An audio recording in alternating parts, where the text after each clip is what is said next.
Так, ассаламу алейкум желі қолданушылары. Осындай және осыған ұқсас жағдайлар бәрінде кездескен болар. Соның бір шығатын жолы деп есептеп отырмыз. Мынау маңғысы ғой. Дөңгелектен соң кілтін жоғалтып алғандағы тема ғой. Так, гайкасы бақылаймыз. Гайкасы бақылап ашуға әрекет етіп көреміз. Бисмилла деп. Қайда алғанын бір-біріне де келмейді екен. Жұрттықына келмейді, әрқайсысы әртүрлі өз орнынан шығарылады ау дейміз. Аллах береке берсін. Кетті, машалла. Алхамдулилля. Кетті Аллахтың мейірімімен. Осындай екінші вариант деген сияқты. Гайкасы бар клип. Абман клипті ашып отыр, керек емес. Алхамдулилля, 20 ғасыр. Ондай зұлымдықтар орын алмайтын шығар деп ойлаймыз енді. Мынандай кәдімгі қарапайым гайкасы болса керек. Болды, ешқандай зиян тиген жоқ сияқты. Так, біреуін екіншісін ашып алдық. Алхамдулилля.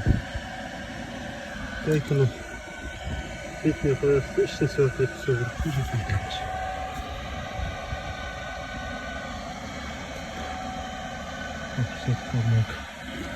Негізі мана аржағында біреуін бұлайда шештік, сваркасыз. Ол да енді дамы табылмай жатса әрі бір гайка болатын болса оны шешіп аламыз десеңізден, маған сваркасыз шешіп алып едім мана головка ғой жалпай отырып байқаусыздар ма. Обманкаға тығып балғамен ұрып кішкене кіргізіп гран шығарып та біздің шешіп алдым ептеп басқаларын істеп көрейін ондай шанс берген пайдалану керек.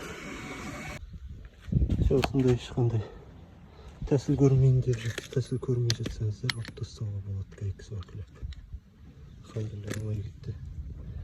Негізі бұндай заттар бір гайкамен мәселе шешілмейтін еді, баяғыдан ашып жүрген ғой. Ой, гайка іздеп жіберетін едік шопырларды. Алхамдулилля, машалла. Енді кәдімгі қарапайым гайка салып тастаймын, алхамдулилля. Бірақ масса беруді ұмытпаңыздар. Сварка жасағанда көліктің массасы міндетті түрде айырылып тұру керек. Немесе қыздырып қою керек.